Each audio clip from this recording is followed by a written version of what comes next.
War Podcast, a podcast we are seeking to lead change while also seeking to understand. We are also here as a platform for leaders to come together, to unite, to develop and empower other leaders in the areas of business, family, faith, and community. I'm your host, Lafayette Lane, joined by my co-host, John LeBrun. Today, we are joined by our special guest, Kaliym Islam. Put those hands together, put those clap emoji in the comments section. Kaliym has graciously joined us today to have a discussion about training the Agile way. Just a little bit about our special guest. He is a New York Times best-selling author. He is the author of 4 books, The 12-Inch Rule of Leadership, Agile Methodology for Developing and Measuring Learning, Developing and Measuring Training, the Six Sigma Way, and Podcasting 101 for Trainers. He also runs a boutique educational consulting firm and works as an assistant professor of practice at Southern Illinois University. And today he's here right here on the Unscripted Authentic Leadership podcast. Kaliym, let's get right into the conversation, man. Again, thanks for coming on, sir. We appreciate thanks for having me. Yes, absolutely. Absolutely. I'm excited, right? So thanks for having me, and let's get to it. Let's get to it. Now, we're talking about training the Agile way. You have a plethora of experience in leadership styles. But let's start with a little bit about who you are as your background. We talked about you're a New York Times bestselling author, but give us a little bit more about your background and how you got into this area, this wide area of leadership that spans so many different areas of leadership, this expertise that you have a passion for. Tell us a little bit about yourself and how you got into leadership. Yeah, so I think if you had to sort of put sort of my career journey in a nutshell, you would say it's about innovation and taking chances. So spend a bunch of time in the military and then realize that, you know what, I don't want to kill people for a living. And I decided I was going to change the world, right? So I started actually teaching school in New York City public school systems. And I worked in a very poor school district where these students just had not had success. So I think I got innovative and I took some chances. I did things like bringing sort of technology into the classroom. And back then, it's probably before you guys were born, technology was a brother word processor, right? Sure. But it worked, right? So the students started to learn, and I started bringing more and more technology in the classroom, and essentially transitioned from being a teacher to being an assistant principal at an alternative high school in New York City. Again, students who had not been successful. And I started using technology to help make them, to improve their academic progress. And had some success, won some awards from New York City School Board for the work that I was doing with students. And then my wife at the time let me know that the salary of a school teacher did not afford her the life that she thought she desired. Right? Now, at the same time, it broke my mother's heart because I'm the first generation immigrant from Panama, and so what did my mother know? She knows school teachers, doctors, lawyers, nurses, but when I started talking about what I did in corporate America, she couldn't comprehend it, right? So, but I promised her I would go back. So transition into corporate America, doing technology stuff, and took some chances. We were doing some technology deployment, and I asked a dumb question, right? So what's going to happen when you deploy this new technology over the weekend and you haven't trained, you haven't taught all your employees on how to use this particular technology? I said, oh, well, well, we don't know. Said, can you handle the volume of calls? Well, no. Well, what do you think we should do? And I said, you should train them. You should teach them. So I literally went home that night and wrote a curriculum on how to train on this technology. And we did that, and we had some success there. And ultimately, I wrote myself a new job, right? So because I was doing this sort of technology stuff and teaching stuff, I wrote myself a job, which was to be a technology training manager for a Wall Street firm.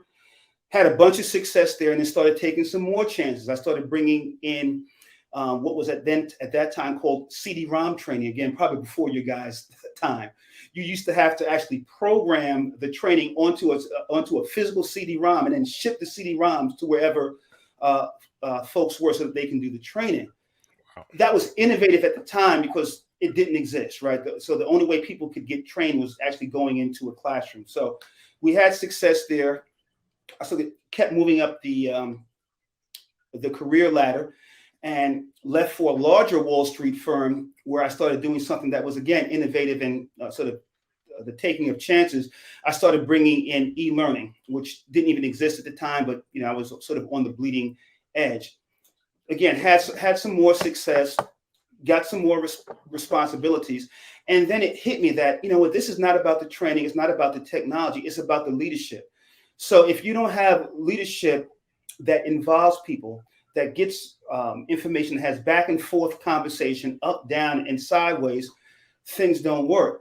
So I took another chance, being innovative, and I brought in an approach to developing training that was different than the typical approaches that people use. In training, we use something called ISD, Instructional Systems Design, ADDIE, for those who know training.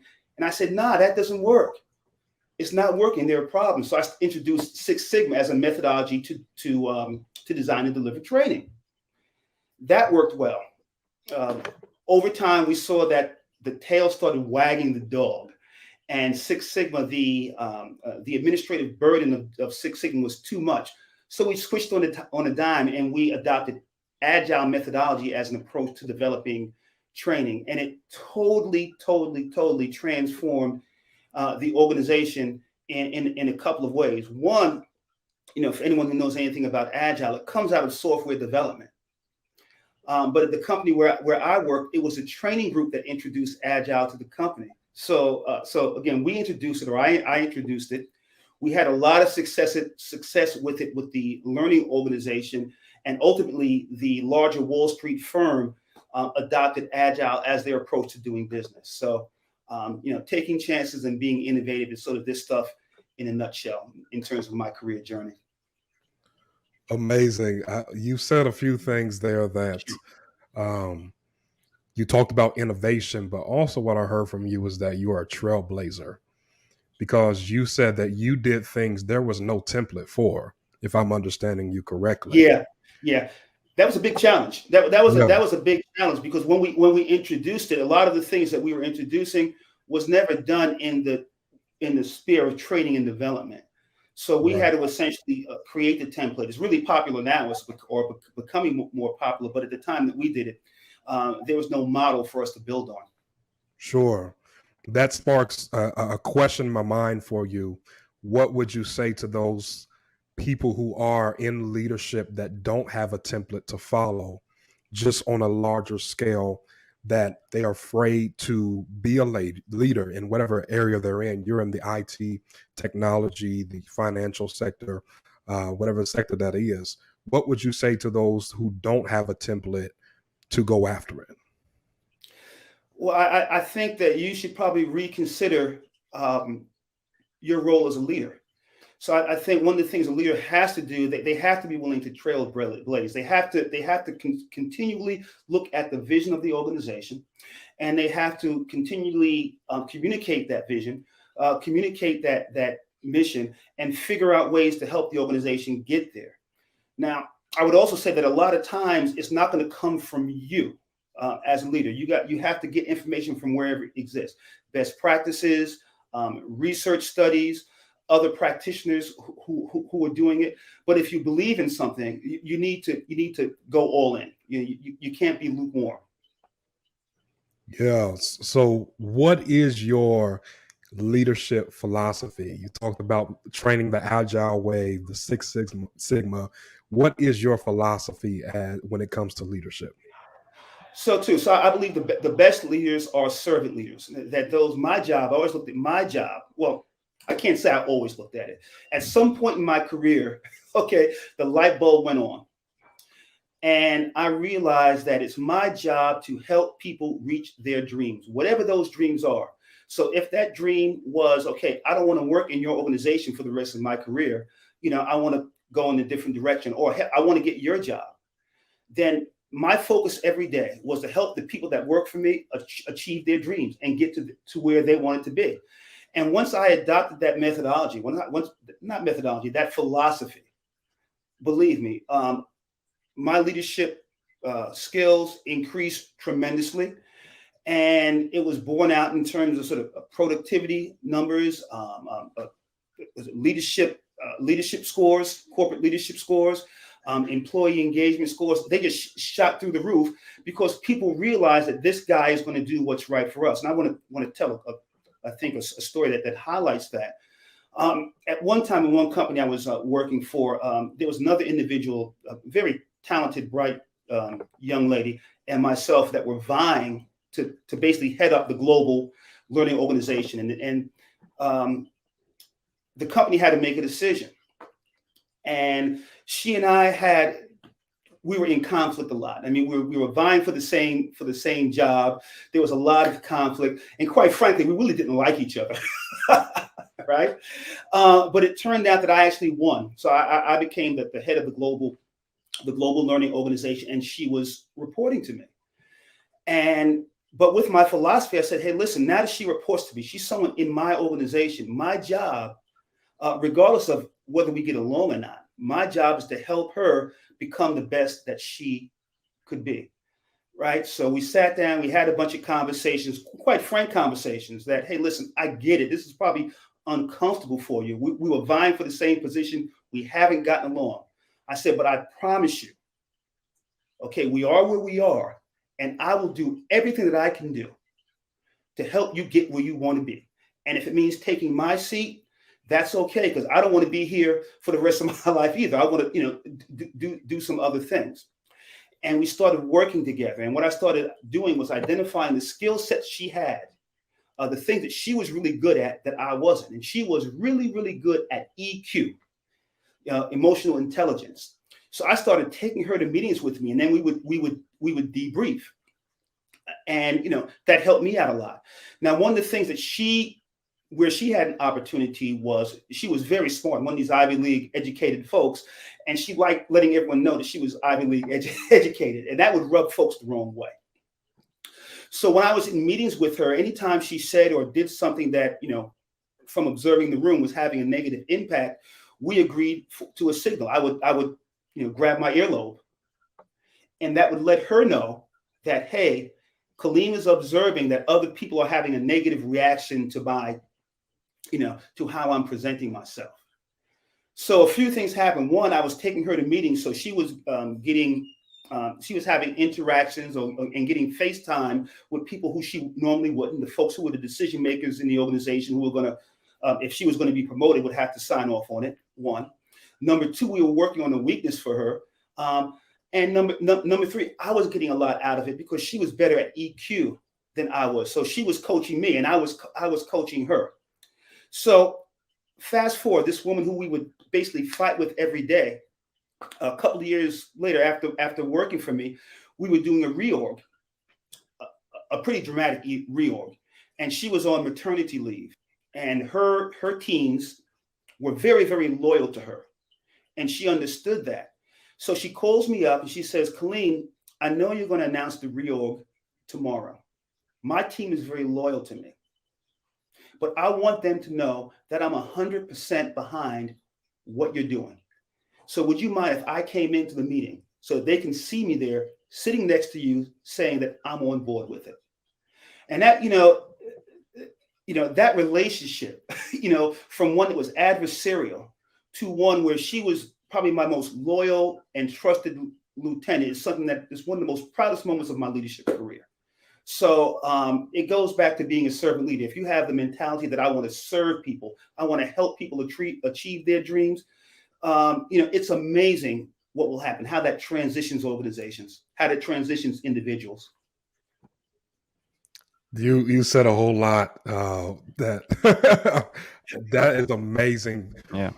Out of everything that you said was amazing, everything that you said. But I think the takeaway for me was you were more focused on completion than competition.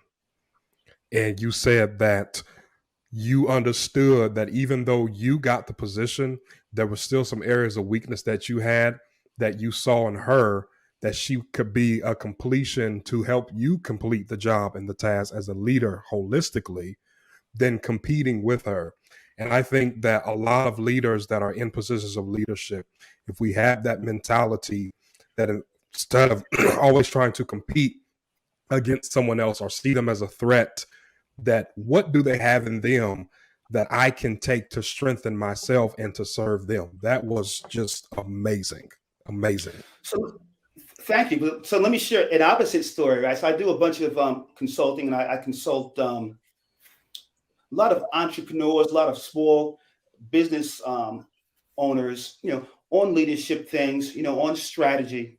And I was working with one organization, and the individual this company was going into another direction, going into another line of business. So I talked to the CEO. I said, you might want to revisit your vision and mission, being that you're going into a different line of business. It was good 5, 6, 8 years ago, but based on what you're doing now, you probably need to revisit it to see if it's still relevant. So he agreed to that. I said, and you probably want to get some input from the people who work for you into that mission and vision. And I'll never forget this. It was a jaw-dropping moment. He said, well, F them. I'm the head of this company. It's my company. I set the mission and vision. They just work here. I just shook my head and I said, well, okay. And then the next day I fired that client. Yeah. Yeah. Yeah. Go ahead, bro. So I know we're kind of, if we take a step back towards the Agile training, sure, training the Agile way. Mm-hmm. What I'm trying to wrap my head a little bit around it. What can you walk us through why a company would implement, I guess, quote, Agile training, and what does this do? Or how? I'm sorry. Let me step this back. Why would a company implement Agile training or training the Agile way, and how do they go about implementing a sort of an Agile training program? Can you kind of walk me through that? Sure. There's a lot to unpack there. So one of the things, if you look at all the industry magazines, whether it's the ATD, whether it's Chief Learning Officer magazine, whether it's training industry with Doug Harwood and the great folks over there, all the data, all the studies, all the research says that the business executives that ultimately write the checks to pay for the training, most of them aren't happy with the results that they're getting. They don't feel that they're getting return on investment for the training programs that they're investing in. And some of the things that I kept hearing over and over again is taking too long. There's too much rework. It's not solving the business problems that we're facing.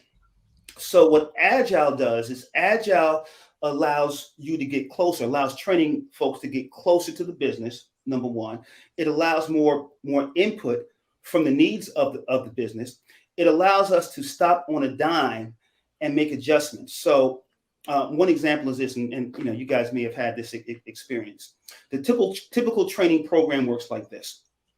You spend a bunch of time up front getting the design specifications, the business requirements, right?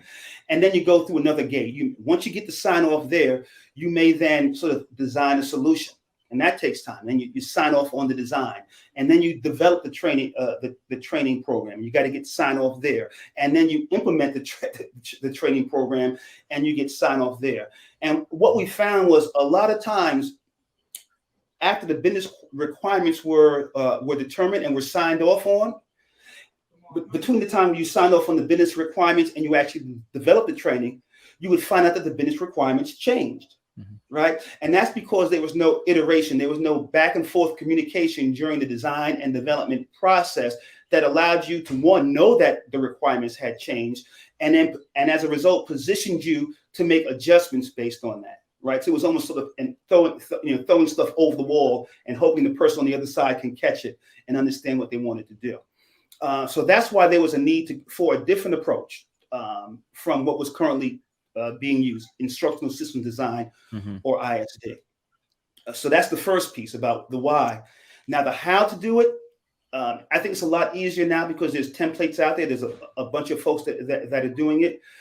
But what we did was, one, we committed to it.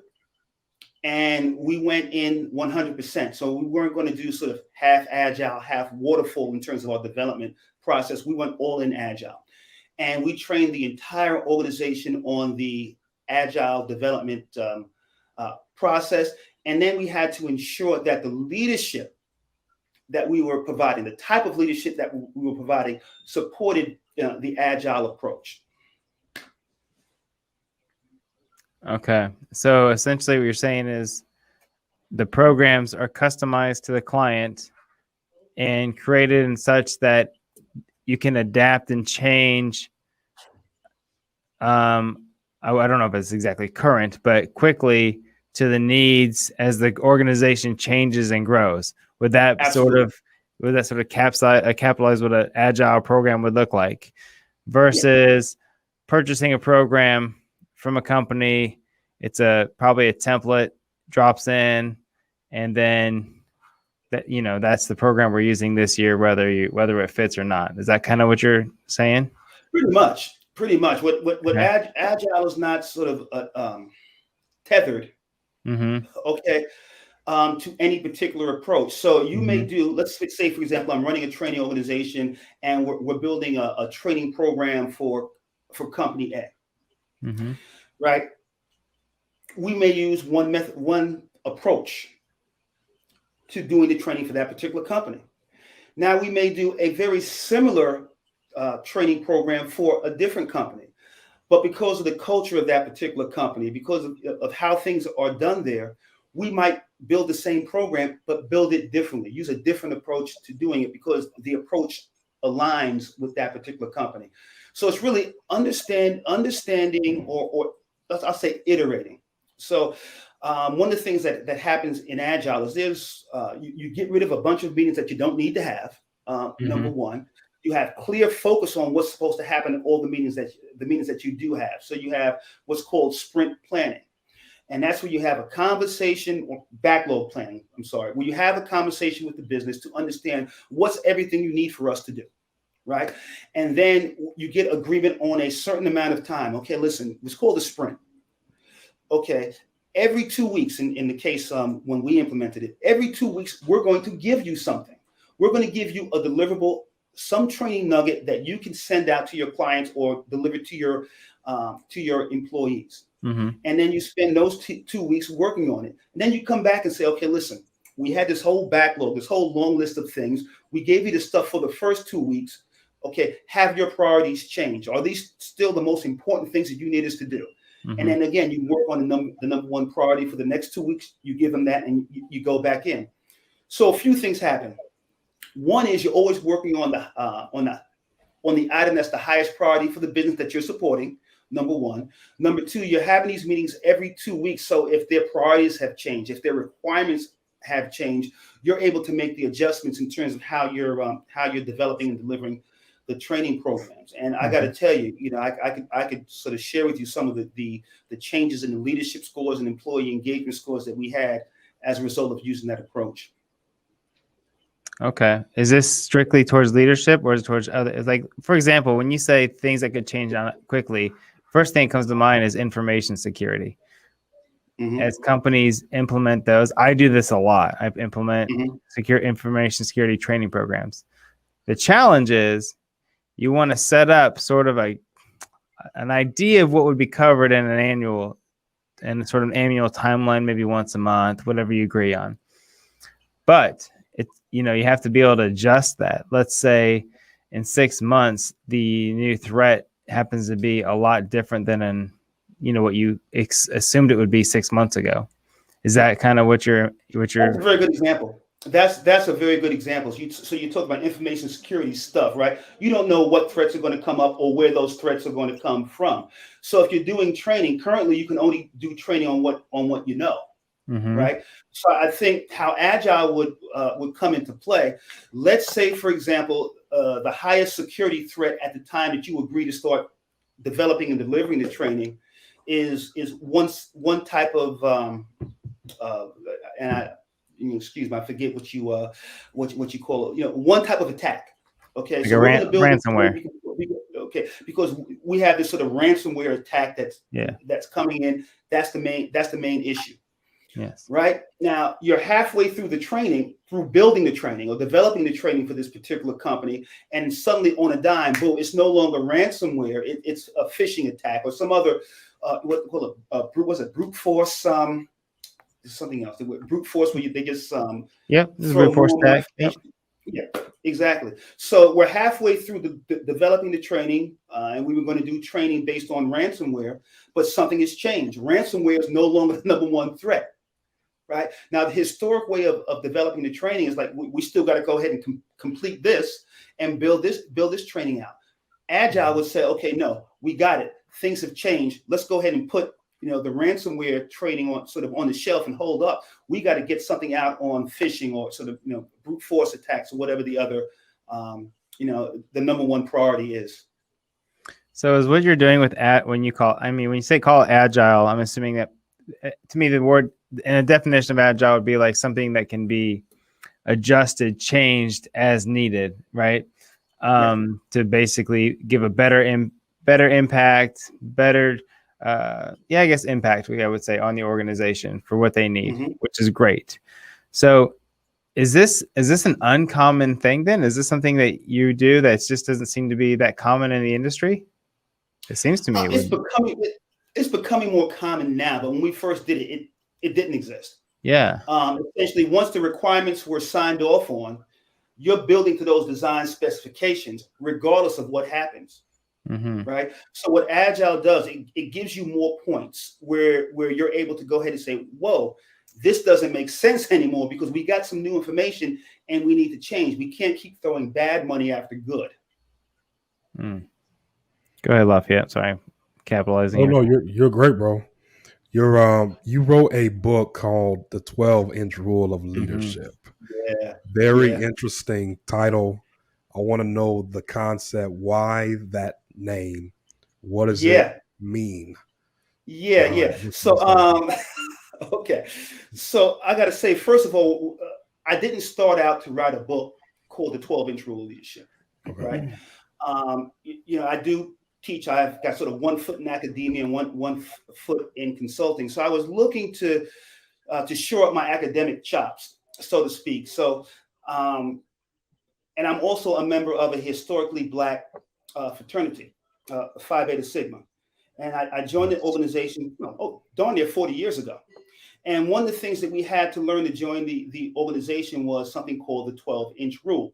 And the 12-inch rule are 12 principles: time, value, best performance of duty, perseverance, the worth of example, the virtue of patience, talent expression, economic wisdom, the value of character, kindly attitudes, pleasure in work, the worth of organization, and the dignity of simplicity.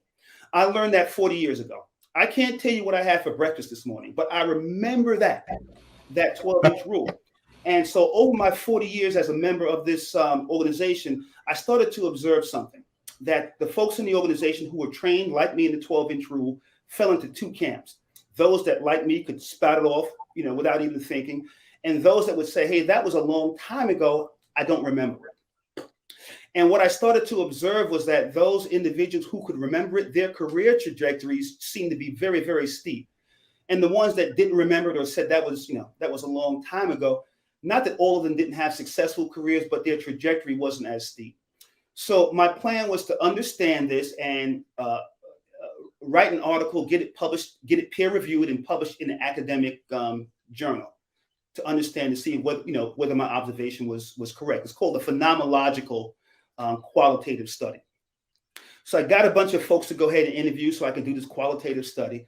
And by the time I got to the 3rd interview, I said, oh my God, the stories that these individuals are telling, the tips that they're giving in their experiences, and how they've used the 12-inch rule to propel their careers is phenomenal. And if I just publish this in an academic journal, only eggheads like me are going to read it. It can't be an academic article. It's got to be something that can be written in plain language. We have to share these tips. We have to share these techniques to a broader audience so that people can get value from it. So we were agile. We shifted on a dime and turned from doing an academic study to doing a book to help people become better in their leadership careers. And we have individuals in academia from higher ed, presidents of colleges. We have K through 12 superintendents, K through 12 principals. We have folks in manufacturing, financial services, in the ministry. So it goes across a bunch of different industries, but the thing they have in common was that these guys all use the 12-inch rule. So that's what that book does, and I'm very proud of it. I got a 21-year-old who, throughout his academic career, I tried to get him to read, and my wife and I, we tried to bribe him. We'll pay you to read. Wouldn't read anything. Mm-hmm. Now, but he picked up this book and he said, "Wow, Dad, this is good." And he actually read the book and he gave it to his friends. Mm-hmm. And his friends started reading the book. And I said, okay, there's really something here. So young folks, I've got people who, I got a good friend of mine. He's on the Dr. David McLean. We went to junior high school together, and he's on the board of trustees at the new school in Manhattan. And this is somebody who, I'm never smart enough for him. He's always smarter than me. He's always smarter than me, and I'm pretty stupid. And he read the book. He said, "Wow, this is pretty good." Smarter than he thought. Yeah. I am so excited and so proud with the product that we put out there. Good for you. What would you say to those that say, "Okay, Dr. Kaliym, I heard everything you just said. Mm-hmm. We've seen 1,000 different leadership books. Everybody's a leader. Everybody's writing a book. Everybody's writing a manual. Everybody's writing some type of manuscript on leadership. What is different, the book that you wrote on leadership, from the other of thousands, if not tens of thousands, of leadership books that are already out there?" Yeah. So I would say a lot of the leadership books that I've read, and I've read a bunch of them. So whether it's a Colin Powell, whether it's a Bill Russell, a Pat Riley, a John Mack, a lot of these guys say, "Okay, listen, I did this, it worked for me, so you should do it." So this is not me saying, "Hey, I did this and I was successful, so you should just do what I do." Right? Number one. Number two, the 12-inch rule was not something to say, "Hey, use this for leadership." It's an approach to life. It's an approach to practice. And you have all these folks who were trained in it over 40 years ago. And they weren't told, "Hey, use this for leadership," but they were trained in this approach, this view of life and what you should do. And they've been successful. So I would say that's probably the primary difference, right? And it's a values-based approach. So we interviewed all these folks and we said, "Okay, listen, do you use the 12-inch rule every day?" Everybody said, "Yeah." But they said, "Okay, we don't use every principle every day, but every day of my life, I use at least one of them." And so I would say that's the difference. Yeah. Value-based approach. That's so powerful. Yeah. Yes, it is. Absolutely is. A lot of us, or a lot of kids, have just went back to school. Many of those kids attend academies, and you yourself have a Training Pro Academy. Mm-hmm. What is that? What is the Training Pro Academy? Yeah. So first, let me tell you about what I believe, right? So I believe that education is the great equalizer. I was actually listening to one of your podcasts, and your guest talked about how, I think she would, her husband divorced her at a certain age, and she was, in a bad situation. She had to figure things out. And I said, wow, this is kind of cool. One time in my life, I was homeless. My family was homeless. My father literally beat my mother up in front of us and kicked us out of a house that she bought. So we'd be at one relative's house, and it was myself and 4 brothers and sisters. We'd be a night at one relative's house and a night in another relative's house. There's not a lot of people that can take in a woman and 4 kids for a long period of time. So that that was our experience. But I always saw education as a ladder up to your next station in life. So I believe education is the great equalizer. And I also believe that the right learning solutions can transform individuals, organizations, and societies. So what we do with the Training Pro Academy, we help with this transformation by providing learning solutions that help individuals communicate their value, but more importantly, reach their potential. I love it. I love it. John, did you have any more questions for Kaliym? Yeah. Go ahead, So, bro. so you I can said see it it on your teach. face. You just said it. It teaches people how to communicate their value. Like, can you talk about that? I'm really interested in that, on how you teach Yeah. somebody to communicate their. I'm not saying you don't. I think it's interesting, and I would love to hear more about it. Yeah, so let me give an example specifically from the world of training and development when I work with folks who come from my background, sort of the L&D world. One of the challenges that training and development professionals have is really communicating the impact that the training programs they bring have on the organization. So let's take a look at, you gave the example of cybersecurity training. Now, we pretty much know we got to do it, right? Yep. Okay, but how can you quantify the impact that you've had because people have taken those trainings, Mm-hmm. right? Have the number of attacks going down, or have you been able to catch, a particular number of accounts or attacks, which then prevented bad things from happening to the company and thus saved X amount of dollars?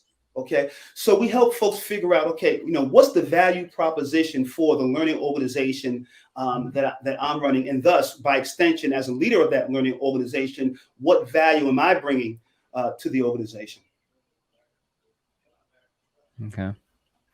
And you're taking your program into the school system. Is that what I understood properly?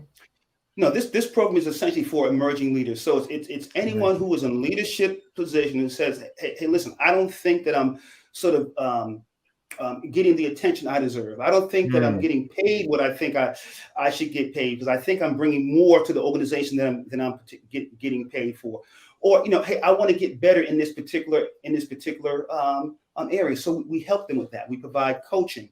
We provide keynotes. We do workshops. We have self-paced e-learning courses, and we have a bunch of books. So, if you go to my site, the trainingproacademy.com, you go to the resources section. There's a bunch of stuff that folks can just go download and use to help them in their careers for free. And then we do have some paid programs. So if you want to go ahead and take some of the self-paced online classes, or if you want one of our associates to come and so they can do a keynote or do a workshop, that's available also. Kaliym, give our audience the last word, or let me use the title of your book. If you were to leave us with one last inch of advice, give us that last inch. So I would say something that I've been looking at for a while, and I haven't memorized this poem, but it comes from Muhammad Ali, and he said something was just clicked with me years ago. He said, "Impossible is nothing. Impossible is just a big word thrown around by small men who would rather live in the world than they've been given, than do what it takes to change that world." So I would say that's what I would leave your audiences with, that impossible is nothing. And that it's not let me say how and again, I don't remember everything in the poem, but it's not a fact. Impossible is not a fact. Okay, it's an opinion. Okay. Impossible is a dare. Impossible is nothing. So whatever you have in life, as a leader, if you want to achieve it, you got to take up the mantle and do it. And don't let anyone tell you it can't be done. It can be done, because impossible is nothing. Connect with Kaliym at thetrainingproacademy.com. You also can connect with him on his LinkedIn profile, Kaliym Islam, Kaliym, Kaliym Islam, Islam. You also can connect with him on Facebook, Kaliym Islam, and also his Twitter handle is at Dr_Kaliym, Dr_Kaliym, and also purchase Kaliym's book on Amazon, The 12-Inch Rule of Leadership, Proven Strategies for Career Success, where I'm sure you also can find his other 3 books that he has written as well. Continue to stay connected here on the Unscripted Authentic Leadership Podcast. You can do that several ways: by our Facebook page, our Twitter handle at Unscripted Lead, Instagram at Unscripted Leadership. You can also find us on LinkedIn, Unscripted Authentic Leadership Podcast. Those of you that are part of our listening audience and you are part of the podcast community, you can stream our podcast on any streaming platform that podcasts are provided on, from Apple to Spotify, Google Podcasts, Pandora, iHeartRadio, Stitcher, and wherever you find your podcasts. Stay connected with us also, where you can sign up for a mastermind group on our website, unscripted-leadership.com. You're looking for a place to network with other thought leaders, with those that you are looking to be poured into. Those of you that are looking for a peer-to-peer intimate setting, you can find that by signing up for our Unscripted Mastermind group there, again, on unscripted-leadership.com. While you're there, if you want to stay plugged in and tuned in to what's going on Unscripted, sign up for our email group. And once you sign up for that email group, you will receive a 10% off merch promo code there that is available also on unscripted-leadership.com. Again, we say thank you for our special guest today, Kaliym Islam, that had this incredible conversation with us about training the Agile way.